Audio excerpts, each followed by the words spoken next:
প্রণাম সবাইকে। গুরুদেবকে আমার কোটি কোটি দণ্ডবত প্রণাম। ভক্ত ভাই বোন দাদা দিদিদেরকে সশ্রদ্ধ প্রণাম জানিয়ে শুরু করছি বাবা লীলামৃত।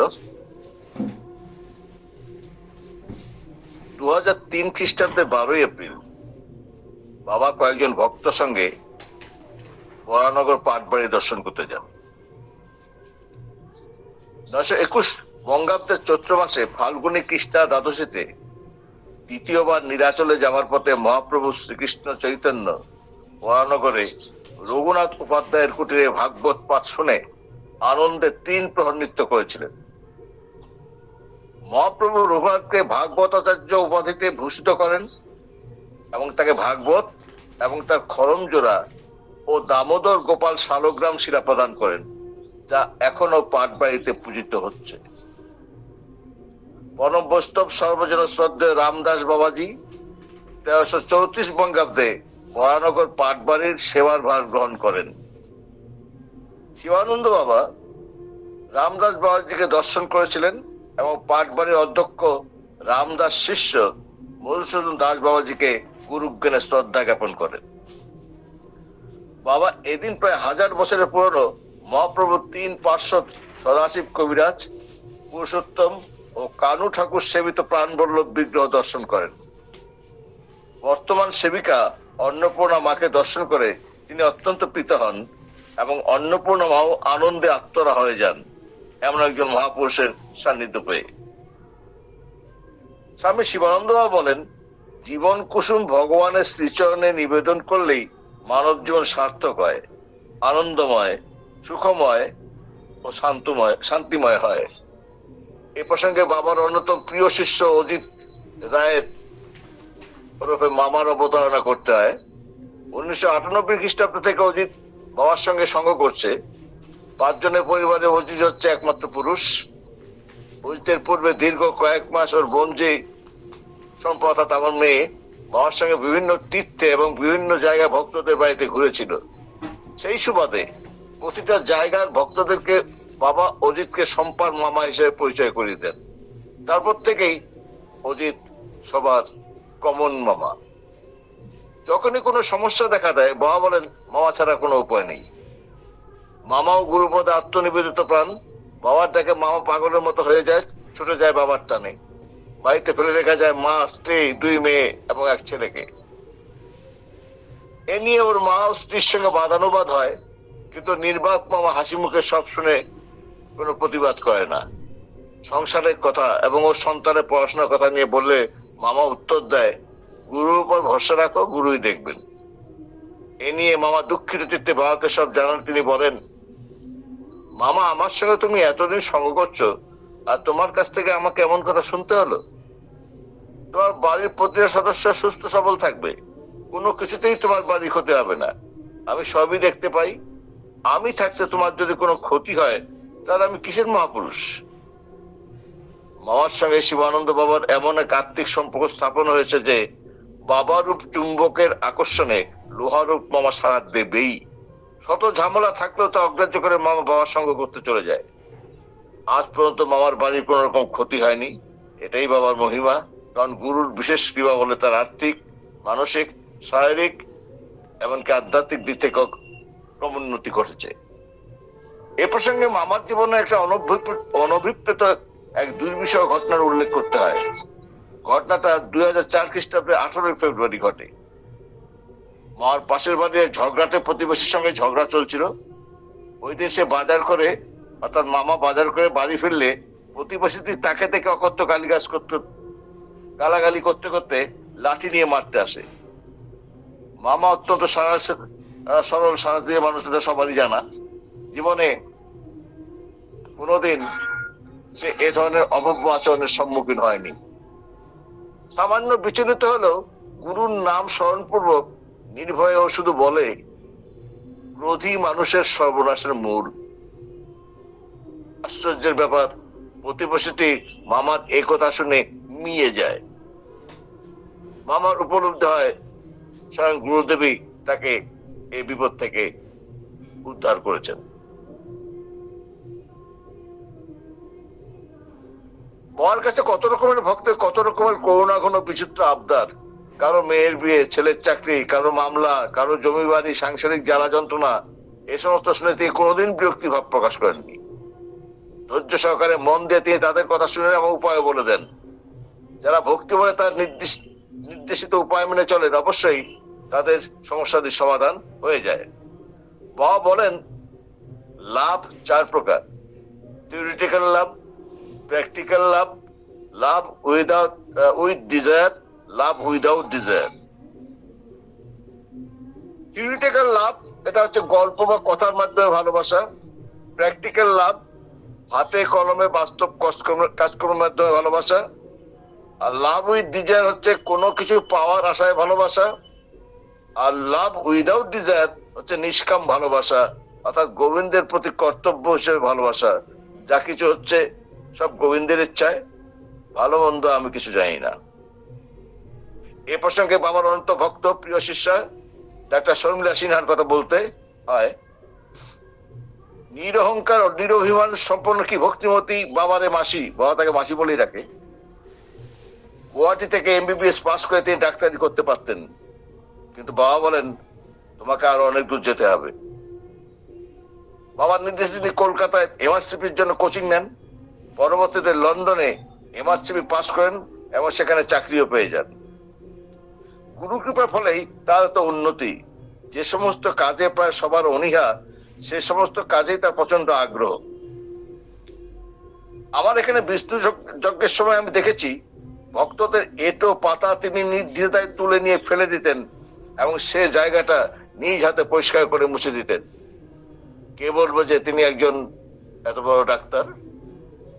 নিরহংকার চিত্ত, বাবার চরণে সমর্পিত প্রাণ। ডাক্তার সিনহার চাকরিটাও একটা ঘটনা। একটা মাত্র পোস্ট, এর জন্য ক্যান্ডিডেট ছিল 18,782 জন। ইন্টারভিউ ডাক্তার শর্মিলা সেখানে উত্তীর্ণ হন। এটাকে গুরু কৃপা ছাড়া আর কি বলবো। ডাক্তার সিনহাও এক বাক্যে তা স্বীকার করেন। লন্ডনে প্রতি মাসে তিনি 2,000 পাউন্ড মাইনে পান। 1 পাউন্ড যার ভারতীয় টাকায় 80 টাকা, তা থেকে 125 পাউন্ড করে প্রতি মাসে গুরু প্রণাম হিসেবে তিনি বাবাকে প্রদান করেন। ভারতীয় মুদ্রায় যা দাঁড়ায় 10,000 টাকা। শ্রীগীতায় শ্রীকৃষ্ণ অর্জুনকে বলেছেন, যে যথা মাং প্রবদন্তে তাং সতৈব ভজাম্যহম, অর্থাৎ যে যেভাবে তাকে আরাধনা করে তিনিও সেইভাবে তাকে অনুগ্রহ করেন। আমি নিঃসন্দেহ যে ডাক্তার সিনহার গুরু ভক্তি নিখাত সোনার মতো। নিজের আমিত্ব বিসর্জন দিয়ে পরম ভক্তি বিশ্বাস গুরুপদে আত্মসমর্পণের ফল তিনি লাভ করেছেন। এমন ভক্ত এই দুনিয়ায় খুবই বিরল। একবার শিবানন্দ বাবা এবং মামনির সঙ্গে মামা দিল্লিতে যায়। বাবা সেখানে ভোলাতে বাড়িতে ওঠেন। মামা হঠাৎ জ্বরে আক্রান্ত হয়। 3 দিন যাবৎ জ্বর একই রকম। বাবার দেহে ওষুধ চলছে, কিন্তু জ্বর নট নরণচরণ। গুয়াহাটির এক ভক্ত নারায়ণ শাহ দিল্লিতে কাজে এসে সেই সুযোগে গুরুদেবের সঙ্গে দেখা করতে যান।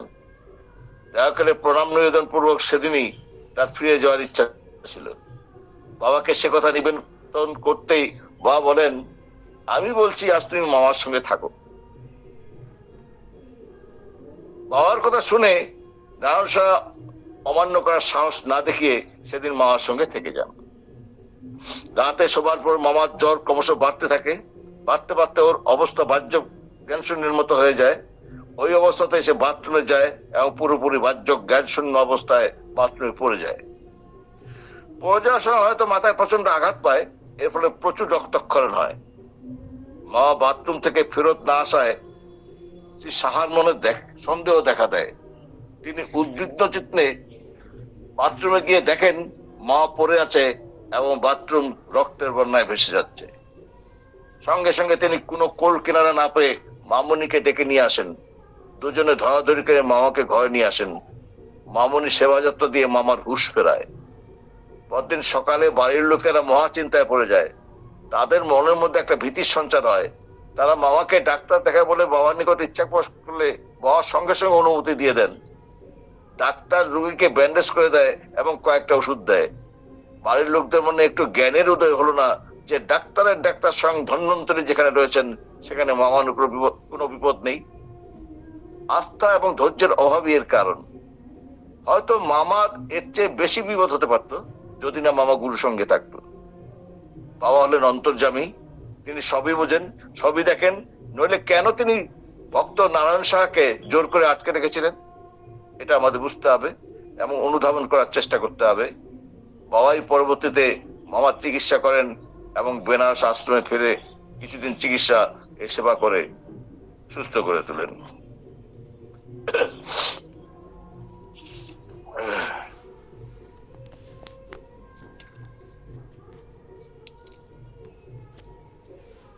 বাবা মানব চরিত্রে কিছু বাস্তব চিত্র লেখনীর মাধ্যমে তুলে ধরেন।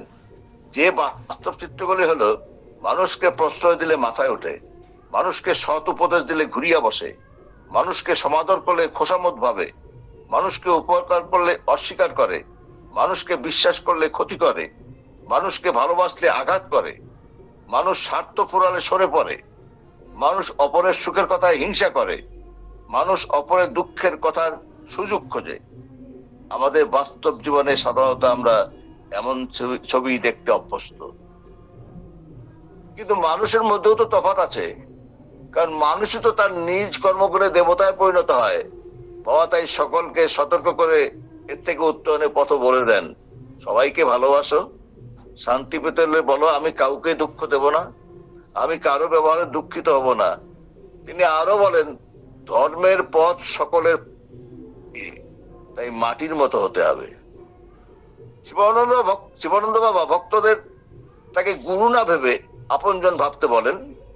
তিনি বলেন, ব্রহ্মাই গুরু, বিষ্ণু গুরু, মহেশ্বরী গুরু। মানুষ গুরু হতে পারে না। আমি মন্ত্র দিচ্ছি, তবে আমি গুরু নই। আমাকেও একজন মন্ত্র দিয়েছেন, সাধনী গুরু। পথ চলছি, তোমরাও পথ চলো। সঠিকভাবে চলার পথের দিশা চাইলে বাবা উপদেশ না দিয়ে, আমার জীবন দেখো, যেটা ভালো লাগে গ্রহণ করো, যা ভালো লাগবে না গ্রহণ করো না। ইনি হলেন আমাদের প্রিয়তম বাবা স্বামী শিবানন্দ, নিরহংকার যুক্ত কর্মনিষ্ঠ মহাপুরুষ, যিনি কোনো কাজকেই ছোট বলে ভাবেন না। বাবা জীবনে বহু আশ্রমে গিয়েছেন এবং সব আশ্রমের যেমন নিয়ম তা তিনি মেনে চলতে পছন্দ করেন। একবার এক আশ্রমে গিয়েছেন যেখানে নিয়ম হলো প্রত্যেকে কিছু কাজ করতে হবে। বাবা সে আশ্রমের শৌচাগার পরিষ্কার করার দায়িত্ব স্বেচ্ছায় গ্রহণ করেন।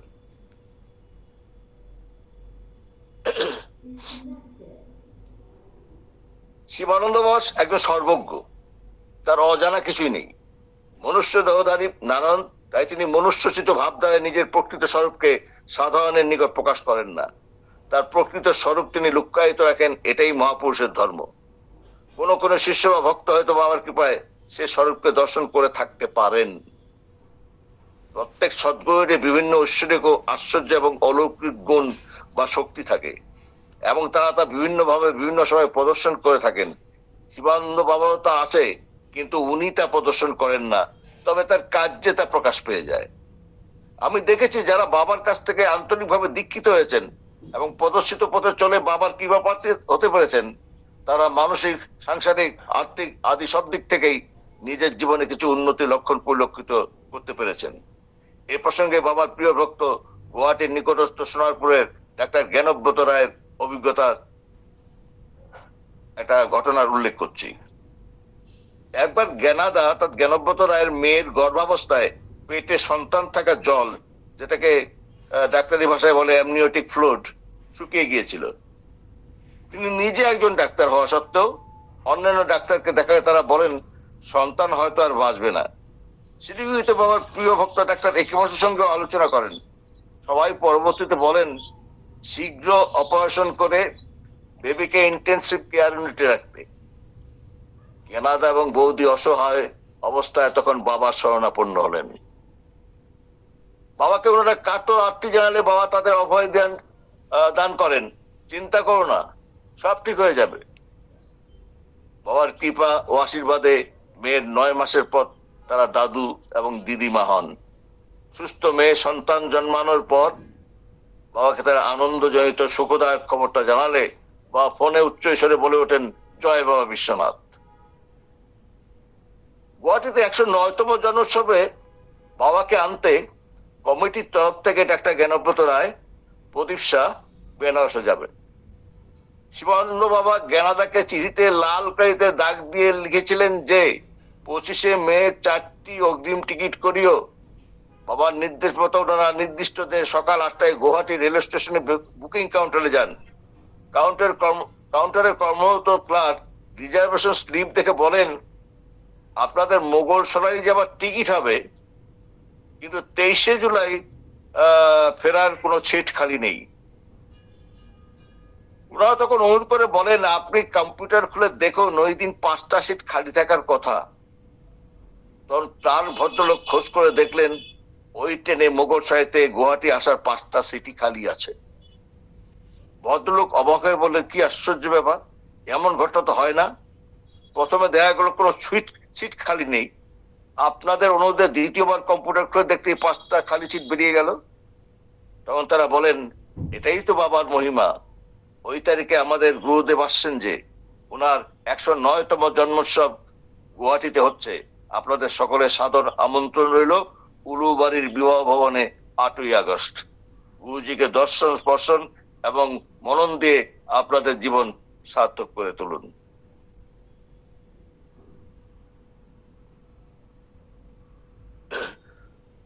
পরম করুণাময় গুরুদেব স্বামী শিবানন্দ শিষ্য ভক্তদের দুঃখ দারিদ্রের কথা শুনে প্রত্যক্ষ করে অত্যন্ত ব্যথিত হন। তাদের দুঃখ মিচন এবং কল্যাণাতে তিনি সর্বদাই উদ্গ্রীব এবং ব্যস্ত থাকেন। ভক্তদের তিনি বলেন, ত্যাগ, শুদ্ধ জ্ঞান এবং শুদ্ধা ভক্তির মাধ্যমে আসে আসক্তিহীনতা। আসক্তিহীন হয়ে নিয়মিত জপ তপ, নারায়ণ বন্দনা এবং তারক ব্রহ্ম নাম করলে দুঃখের অবসানে দেখা দেবে সুখের অরুণোদয়, ফলত ঘটবে পরম প্রাপ্তি। শিবানন্দ বাবা শিষ্য ভক্তদের দারিদ্র দূর করতে, তাদের জ্ঞান চক্ষু প্রকাশের নিমিত্তে কল্যাণাতে তার জীবনের শেষ বড় বিষ্ণুযজ্ঞ তিনি কুচবিহার জেলার দিনাটা মহকুমার অন্তর্গত খালুবাস গ্রামে এই অধমের গৃহাঙ্গনে অনুষ্ঠিত করেন। যজ্ঞানুষ্ঠানের 3 বছর আগে গুরুদেব ঠিক করেন 2003 খ্রিস্টাব্দের 24শে ডিসেম্বর সত্যনারায়ণ পূজা এবং 25শে ডিসেম্বর থেকে 27শে ডিসেম্বর তিনি বিষ্ণুযজ্ঞ, 3 দিন বিষ্ণুযজ্ঞ। 24শে ডিসেম্বর ভোর 4টে থেকে শুরু করে 4 ঘন্টা ধরে আটা, চিনি, কলা, জল, কিশমিশ, কাজু, মাখানা, কেশর, মধু, ঘি, দুধ ইত্যাদি 25টা দ্রব্য দিয়ে সিন্নি তৈরি হয়। ভক্ত সমবেত হয়ে পূজা প্রত্যক্ষ করেন এবং কীর্তন আনন্দে মেতে ওঠেন। পরিশেষে সবাই অমৃতময় প্রসাদ সেবন করে অবাক হয়ে যান, তারা কি জিনিসই না সেবা করলেন।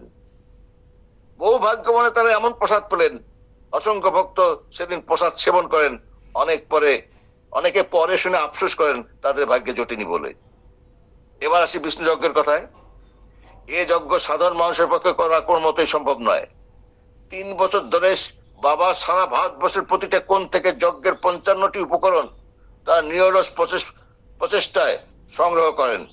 যজ্ঞের 1.5 মাস পূর্বে থেকে বাবা মামনি খারুবাজে প্রতিটা যজ্ঞীয় সামগ্রী ঝাড়াই, বাছাই, জলে ধুয়ে রোদে শুকানো ইত্যাদি স্থানীয় করান।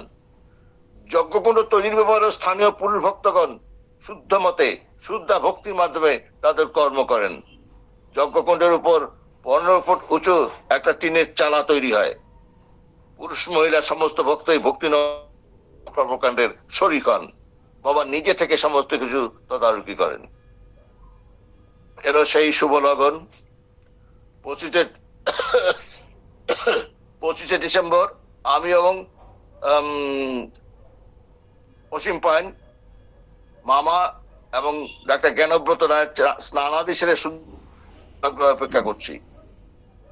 যজ্ঞীয় জিনিসপত্র কুণ্ডের পাশে জমা করছি।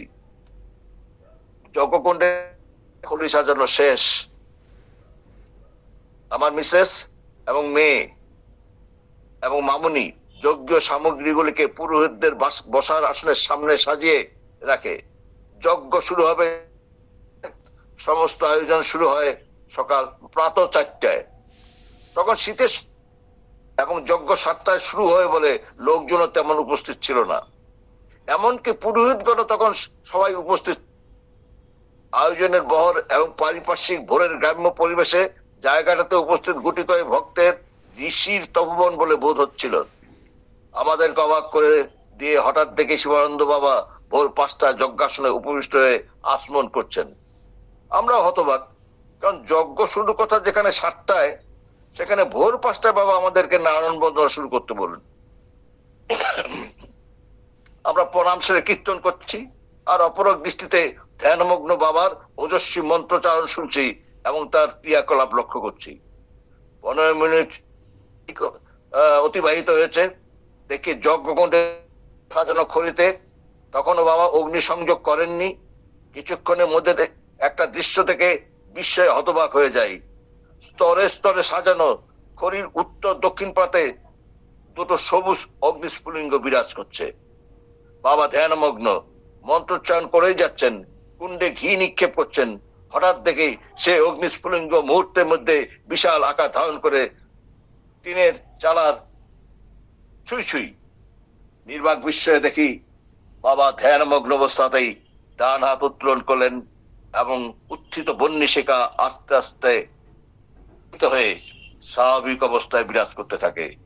স্বয়ং বিষ্ণুর আবির্ভাব উপলব্ধি করে নিজেকে ভাগ্যবান মেনে আভূমি প্রণত হয়ে প্রণাম নিবেদন করি। আমরা ওখানে যে আমি অসীম পাইন, ডাক্তার জ্ঞানব্রত রায়, মামা, সবাই এই একটা সুন্দর দৃশ্য দেখে আমরা নির্বাক হয়ে যাই এবং প্রণাম নিবেদন করলাম।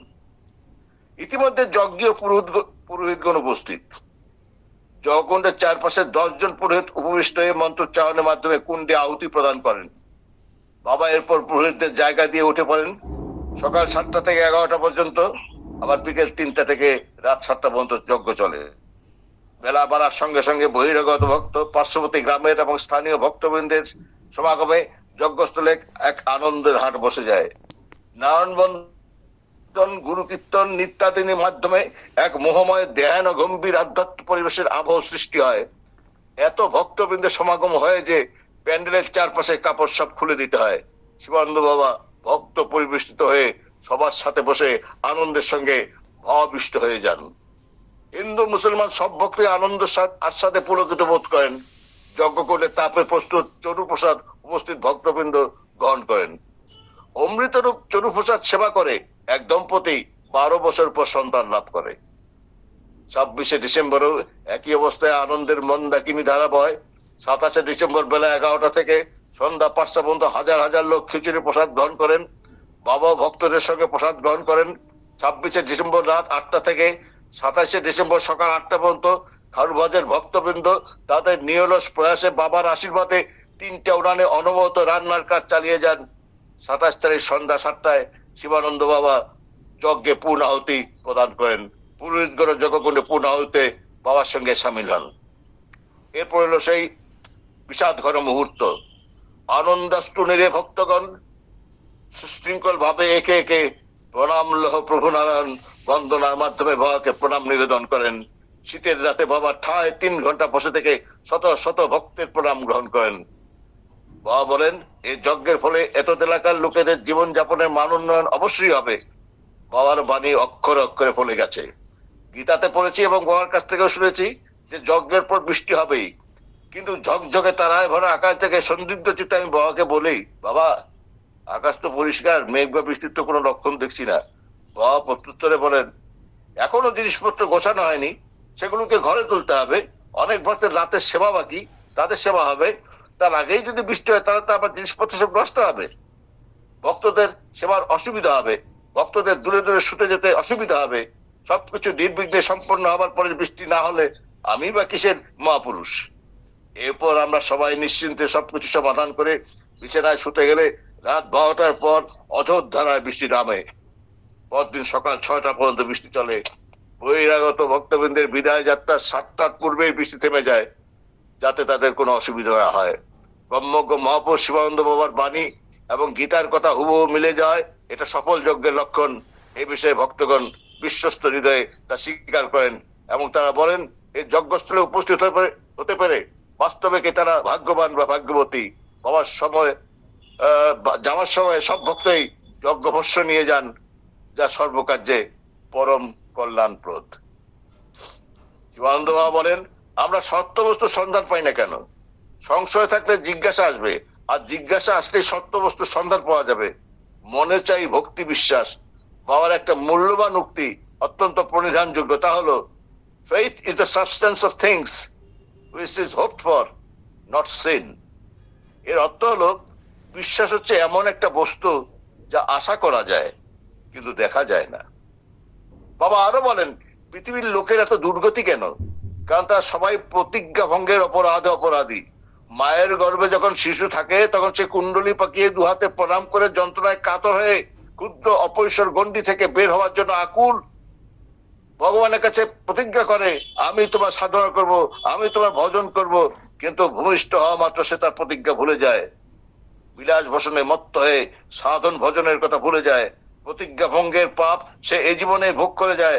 অতএব সাধু সাবধান, ভগবান সব দেখছেন।